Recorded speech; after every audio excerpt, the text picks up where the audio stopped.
home, son. Feed me up. Hey, all right. How's everyone doing? I'm back to make a video. Just finished a really nice 3-day weekend, and man, I needed it. It was really nice. I think I'd worked about 24 nights in a row, so I hope you'll excuse my shirt. Put it in the closet, and I think a moth went through my collar like Freddy Krueger going through a crop of teenagers in the prime of life. So, yeah, I saw some really great looking videos this weekend. My friend Davis Comic Finds put out a really great video.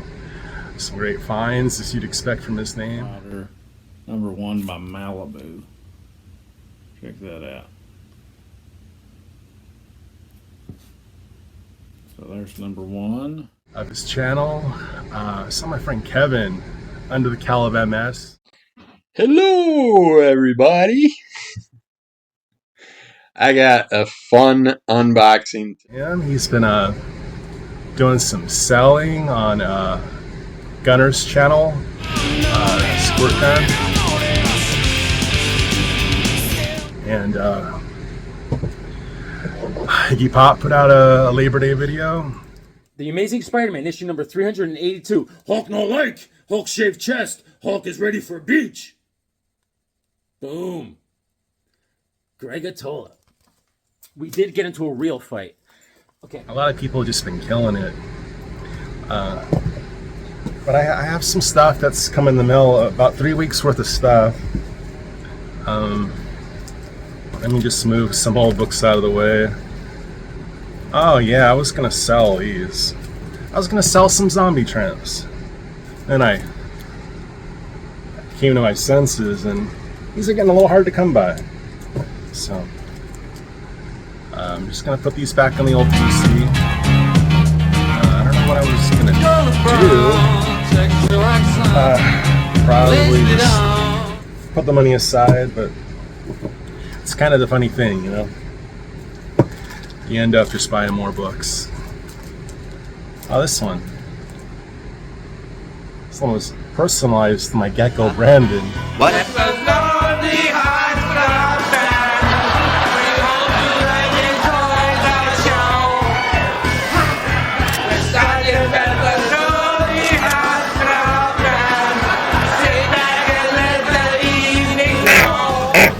We had a really chill July. We were just coasting in the upper 70s, lower 80s, and then mid-August hit, and man.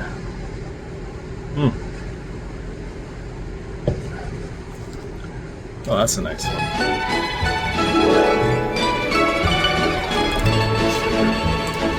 So I'm just putting these back on the old PC.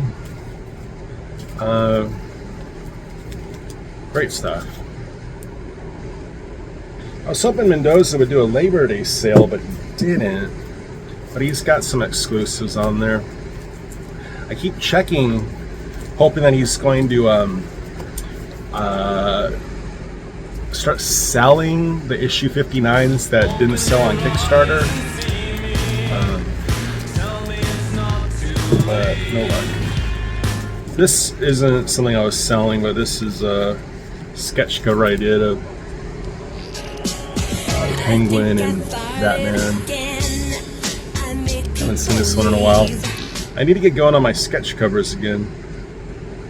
I kind of thought I was going to really start working on them when I got all those paint pins, and then I just stopped. I thought I had this as a bone second print, so I was going to cash in on it, but it turns out it's not a second print, it's a 6th print. So some guy on eBay kind of sent me one of those "Hey Jackass" type of messages. And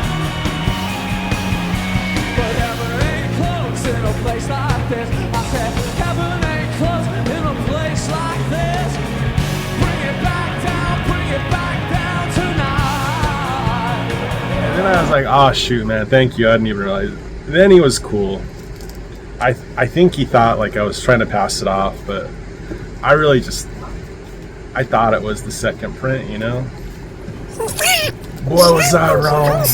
Sixth print, so I'm just gonna keep it. Skip from regular show. So yeah, sometimes it's cool to decide to keep your old stuff, because when you look at it, you remember what you were like when you were collecting that, and you're like, what was I buying in my late, my like practically early 30s when I was getting those. So I bought this. The auction ended for like under $1. I think it was a 99-cent auction, $4 shipping. I thought it was a hardcover, but the hard goodbye. I just thought it was a nice edition. I hadn't seen that cover before. This is A shot and a bruise, Shelley, and keep it coming. all the Sin Cities are good, from all the way up through. What's the one with Wallace called? Gosh, I can't remember. The 9-parter, but there's just something amazing about this first one. He was, he was. Most people think Marv is crazy. He just had the rotten luck of being born in the wrong century. He'd be right at home on some ancient In the battlefield hardcover swing. for a song, I basically just paid shipping on it. Must be seen, there's no doubt. He's the coolest one with the biggest mouth. He's misunderstood it all. A hardtop with a decent engine, and make sure it's got a big trunk. Let's see. There's usually Hell and Back. On me. I used to have that cover signed by Frank. Last issue of the Dark Horse Presents Sin Cities. That's the best you could do, you pansies. Frank was on fire, man. This is my boy. This is Marv. He's kind of a stand-in for his Batman, with the trench coat acting as the king. Just a big Hulk of a son of a gun. Got this. Someone was selling some Spanish Image books. This is a hardcover of the Max, numbers 1 through 11. You can see a billboard back there selling cigarettes. Oh, now they're selling brewskis. No, that was the 1980s though. Remember Marlboro Man billboards? They weren't the electric ones though. So we got the Max in Spanish. What about El Aso Kiko? I am a lasso white This boy. is just a really beautiful hardcover. And what I like is that it's lettered very well. There's a couple of... So this kid is just at the gas station. He just had some trauma. This girl he likes, Gloria, she'd just been victimized by the evil mystic, Mr. Gone. Greetings, Burlap. And he's kind of thinking about it. He just gave himself a haircut. So, Glory, where'd you get the knife? From my pop. For protection. He says it's dangerous around here. Doof. Huh? Who's there? I can hear the beating of her heart. I'm home. And if we're going steady, then that means... Glory?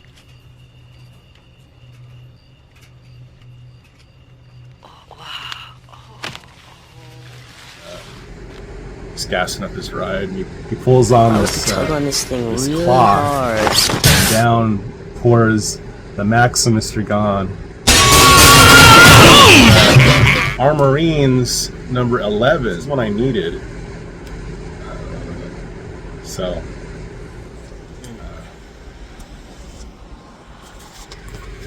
But yeah, so this got sucked up in the whirlwind that was, I'm gonna put it in a backer board because the person I bought it from, he sent it in a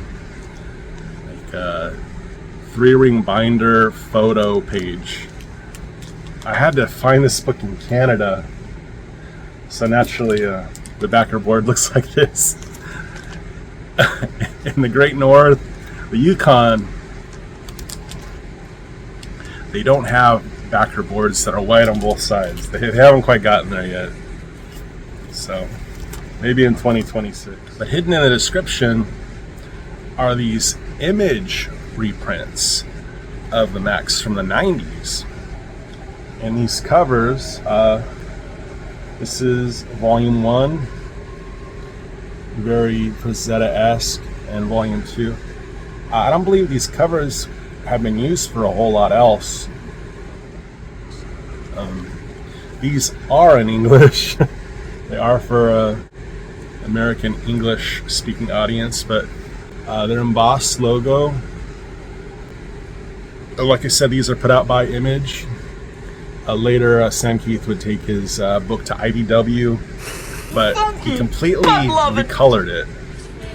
For whatever reason, at one point, he didn't like the Steve Oleoptics lettering anymore, which is still kind of my preferred color preference of the Max. So this came out, it's a second print, July of '96. So this is an old trade. This is kind of like it's an antique. But unfortunately, it's kind of a magazine stock. I wish they'd gone with the flatter paperwork, but it's the original paperwork's matted, it's gorgeous, it's textured, and when you're reading it, the sheen of light doesn't roll off the letters. But it's funny, I have the artist edition of this, and at one point he had drawn in the Jungle Queen's nose with nostrils and a little shadow and freckles.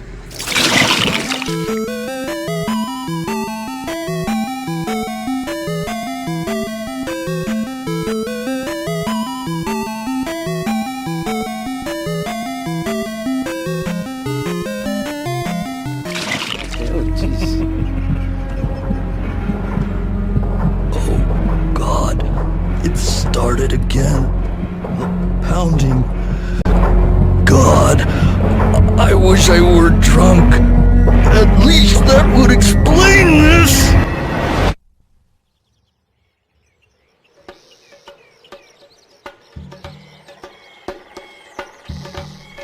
Great. Where the heck am I now? He decided to forego that because he's kind of drifting away into Pangea, and it's supposed to be surreal.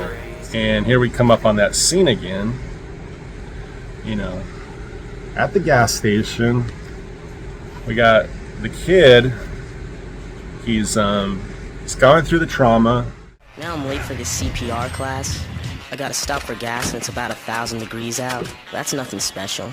I just wish something weird would happen. Really shake my life up.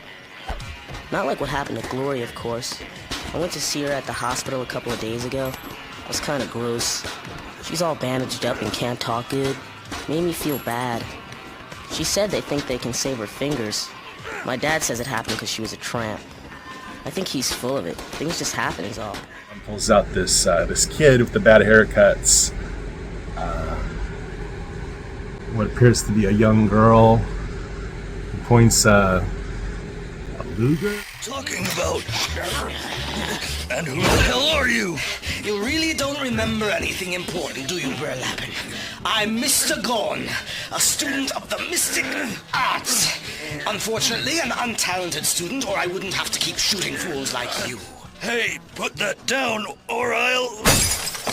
Now surrender, hopping boy, or this charming young chippy is added to my score. Before he can do anything, Max just puts his fist through the. What we learn is not a girl. You killed my hostage. You killed my hostage. You killed my hostage! Ouch. Never do that again. It's a CPR dummy. That was really smart how you realized that was my CPR dummy in the back of my car. You did realize that was my CPR dummy, right, mister? Right? Dummy? Right. He's learning mouth to mouth, or he's teaching it rather. But yeah, these are just. This was in there, and I was really glad to get these. There was another trade. This was put out by Cliffhanger. English trade of the first 6 issues on the good paper. So my brother's reading that. He asked me what I recommend. I told him read it on the original paper stock. It's the same as the loose issues. So he's got that one, the Cliffhanger. Here's book 2, issues 6 through 12. Once again embossed. Nice feel to it. Some Braille image logo. Julie Winters on the back. Greg Frazetta X. This just pushes it a little further. It's the issue that has Dale Keown's hit. That was sick, man. I had that t-shirt. I had that epic Here's Sarah. She goes to the horse. It's like a gargoyle of a horse. Gargoyle. It's like a, Gothic building. Cement ornamentation. Not exactly a gargoyle. But, so she's hanging out there. And, a lot of stuff going on with the Outback in the meantime. This really cool guy.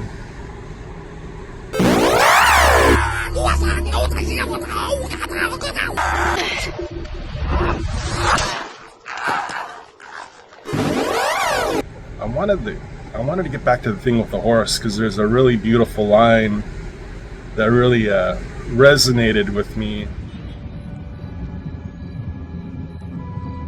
The clay told me to listen to the horse, that it was my spirit animal. God, that sounds so lame. The clay told me. I even brought the clay to Julie's house. What has it been? 3 weeks I've been coming up here, staring across at this stupid horse. I know I'll never hear this horse. A horse. I think I like the squirrel better. It'll be a million years before I do something this stupid again. And Sarah's looking at this horse, and she remembers one of these kind of cheesy 1970s, 1980s, kind of like cubicle decor, and it hits her. It's one of those like big eyes kid little posters with a little girl and a big sun hat holding like a daisy in a field. This really pathetic poster in my mom's room. One of those sickening, sticky sweet, big-eyed kid message posters. You know the kind. I think it goes something like, "And the day came when the risk to remain closed in a bud became more painful than the risk it took to blossom." Ugh. And she starts to weep, and she just hates this poster herself. thing keeps popping into my head. And I'm staring at the horse, and he's staring back. And nothing's happening. And this bad poem keeps running over and over in my head. And I think, please, please, God, please don't let my spirit animal speak to me through a hypoglycemic poster. What a cruel world. Poor her, 'cause she thinks it's so lame, but she's kind of like realizing she's got to snap out of this. The teen depression's killing her, and the isolation and alienation, and these are all unused covers. I don't know, man. We were looking for meaning in the 90s, you know. We were studying Hurt's lyrics. We were playing the Jimmy records, you know. We didn't know that we were doing a rendition of the same song and dance our parents had gone through, the Boomers. But it was very poetic. It's just what it was, man.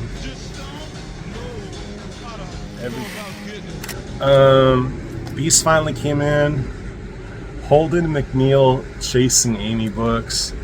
I got them from A N Z, so uppercase A N Z. I've been waiting for this book forever. I pulled it open because I was so excited to read his regret to Alyssa. It's a very succinct movie. It's for how this guy is trying to deal with something. But so he makes this book to not to win her back, even just like he finally had something to say.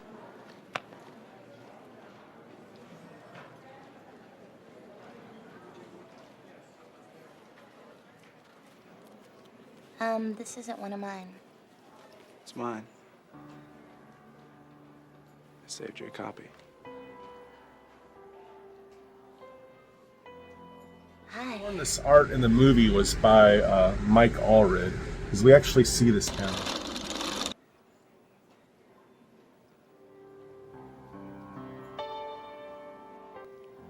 Looks like a very personal story.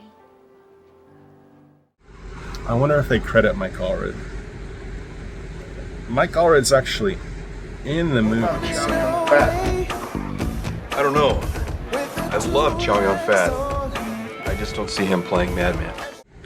The keeping character, Holden McNeil. Okay, yeah, they do mention some of the artwork is a homage to Mike Allred. For the longest time, I thought maybe there was some David Lapham art in the movie. Excuse me, I'm not sure if there was. So I bought 3 of them. Get my brother one. The Frizz. Jenny the Frizz Frizzin. It's my cover of the year. She's doing the David Nakayama minimalist. Hey guys, it's David Sorry, I'm Nakayama. covering Not gonna work here anymore anyway. I don't even cover her fingernail. I want to see the whole thing. No, I don't have the whole thing, buddy. For $10 more, you can have that banner erased. You just get the line of her. You know, I get it. Get the sway. Arcing back. You know. I was looking up some Alejandro Garza. Sex is a natural, artwork. sex is a fun. And this came up. Sex is the best when it's It one. was only a little bit over $20. And I asked them, is that a real artwork? Is it wet ink? And the guy didn't know what I meant by wet ink. I just meant, was this cover like that? And he's like, he didn't know what I meant. But I was able to figure out, yeah, it's signed Al Garza, and it's the real deal. I looked at it. These were a variant to the Gen 13 ongoing series, and it's my number 2. Nothing against Caitlin Fairchild.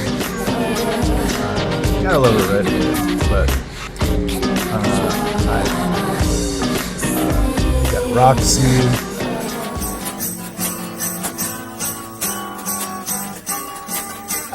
Little monkey, I sent him to the country and I fed him on gin. gingerbread.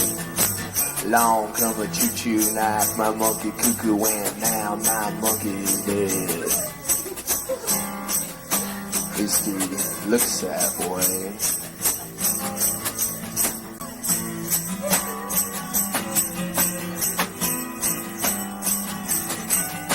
I had a little monkey, I sent him to the country and I fed him on gingerbread.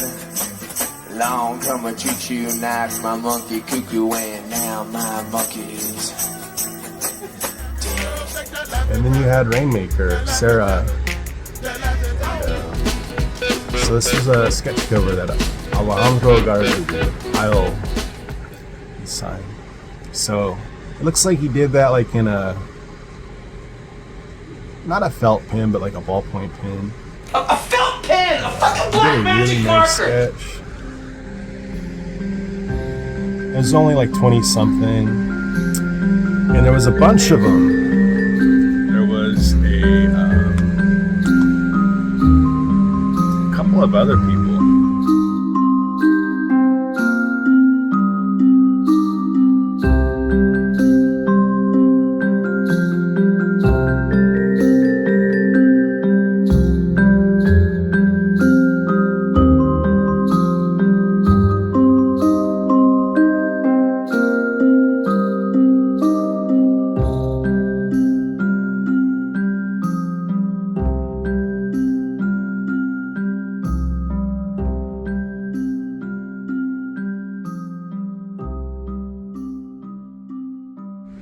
But the other one that I liked, this was by, I'll show you, Larry Stroman, who I know mostly from a book called Tribe. It was his book for Image was called Tribe, and I think it only did 3 issues. So here's Grunge. Let me put it on your mama. Again, for $20, a nice amount of art. It gives the ink a very wet look. I'm gonna move the slide a little closer because I want you to see like the effect of the wedding going on. You know, it's just kind of interesting to me. So you can see he really worked on that face. When it came to the arm wraps, he went in with some whiteout. And he also hit the boots. The boots!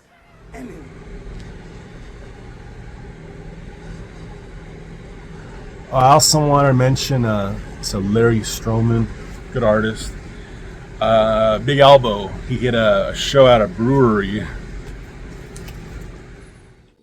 What up, everybody? This is Big Elbow chilling like always with the two little vatos locos for life, Averno, Atlantis. If you're new to the channel, welcome. If you're not new to the channel, welcome back. I'm Big Elbow. Comic hauls is what I mostly do, and just so you know, my collecting style is I want good comics. I want them at good prices. I don't really go hunting for keys or spec books, but if I find them, you know, I don't mind. Like, I enjoy that part of the hobby, and I also... So what I got today is some stuff that I picked up at the Cape and Cowl Con. That was in Alameda. The first time I went, it was at a different brewery in Berkeley. This time it was at the Faction Brewery in Alameda. So these are magazines. I thought these were like fanzines. I thought these were maybe like little like previews guides. It's called Anything Goes. And I'll be honest with you, I kind of think if you see these in the dollar bin, I think you should get them. I don't know if this stuff is necessarily published elsewhere. Obviously, that's Dave Sim Cerebus. I didn't think these were going to be much. But these are all full color, like, and they spotlight some pretty cool artists. And I don't necessarily know if this stuff is published elsewhere. So, this is issue 3. I only saw like 6 issues ever mentioned, but they space out pretty dramatically. Like, this was not a frequent publication. This kind of came out in like whenever they could do it. But it's a nice book. Smells like the old paper. The centerfold, because that's usually where the best aroma is. And be careful, man, because the first sniff is free, then you're going to be coming back. Here, mosey up here, bro. Careful. Full color Daniel Clouds I've never seen before. It's Mark Wheatley. You might know Mark Wheatley. He did that Frankenstein mobster book in the early 2000s. This one is an Ellen Moore, Donald Simpson. Isn't Donald Simpson the guy who drew that Savage Megaton Man? It's a Frank Miller cover. Very Ronin, but also kind of like that style he was going for at the time. But anyway, here's the Don Simpson, Ellen Moore yarn. Anytime you can get a book that Frank Miller, Sam Keith, and Ellen Moore. And like I said, I don't know if this is previews to other stuff. It seems like pretty full little stories though.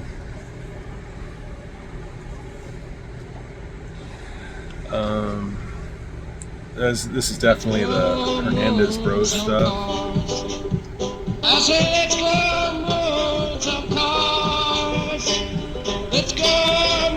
don't see the Kirby. Here's the Sam Keith. Early prototype for Liz, you might say. Kind of better than I thought they'd have been, you know? Like, I literally thought they were going to be like, nothing wrong with Black and White. Mark Hempel draws Gregory, okay. So, Mark with the C. But, yeah, check these out. Gilbert Hernandez, Mike Barron, he's a good writer. He wrote, what was that 12-parter? I'm trying to, like, coax my brain into working. George Perez cover. All your friends were here. The sky was blue and clear. But it's American Elf hardcover. Beautiful hardcover. And it's a nice, feels good. It feels like the people who made it knew what they were doing.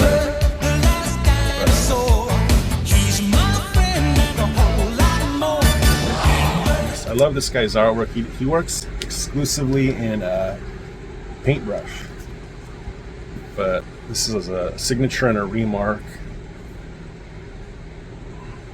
Right there. So that was not originally in the book, and it's done with like a purple Sharpie, so really pops, really cool. I love that.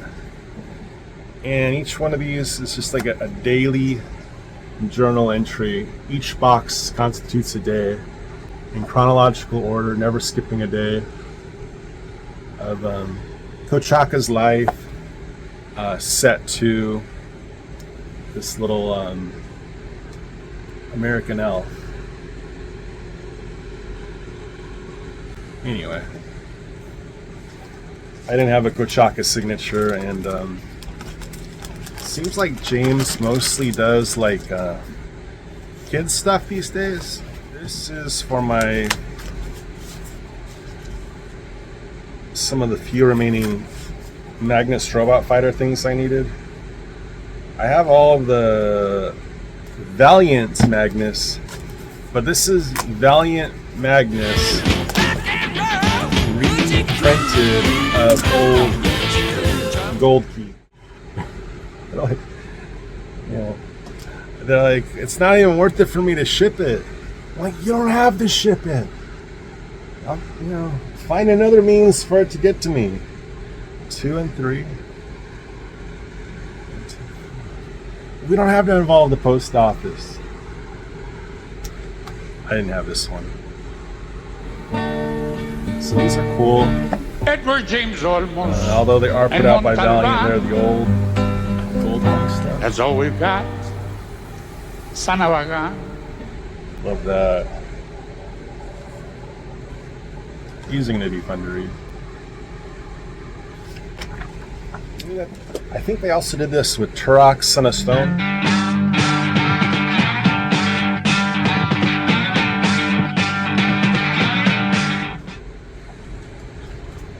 Seeing the sun come up a little bit. Let's enjoy the sunrise together.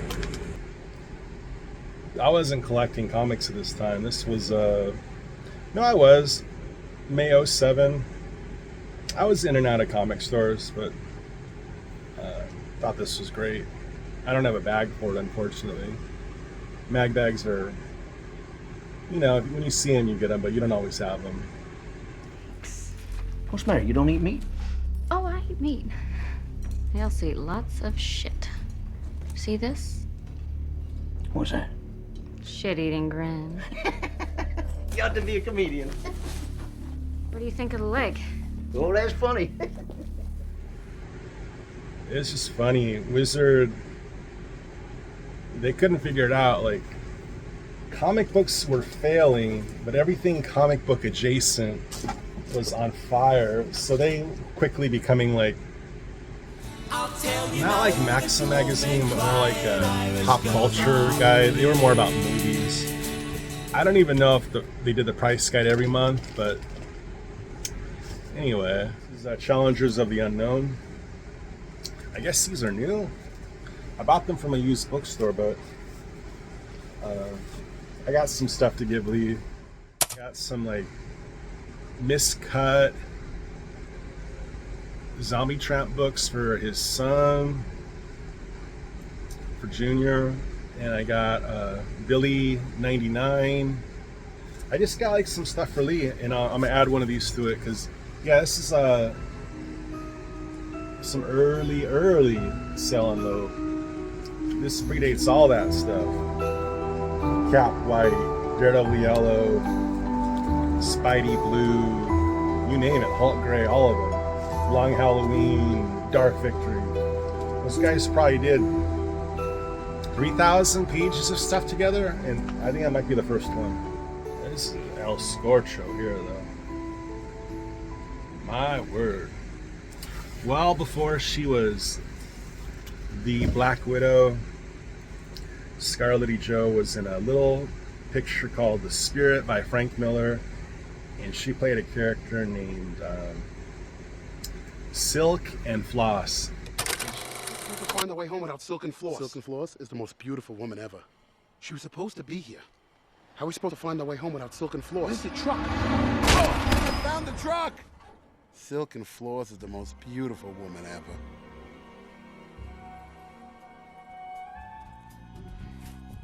No need to wait for the boss if that's the spirit back there.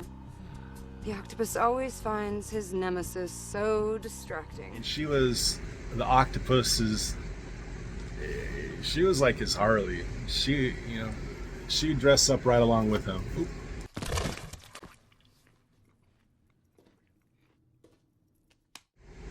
Yeah, they were. I think they were a stapling wizard again. But $5.99, December 2008, issue 206, and they were in the variant games. So she's done so many comic movies now. She was in Ghost World. The guy's many things, but he's definitely not cool. Yeah, but you know what I mean. Not really. Forget it. I can't explain it. She had her own movie, right? The Black Widow movie with all the snow, all the Russians. I think that's it. Thanks for watching this long video. I just wanted to hang out and open these with you. Lastly, I got the J Alba 179. This was for Fantastic Four 2 when Lawrence Fishburne, the voice of Silver Surfer.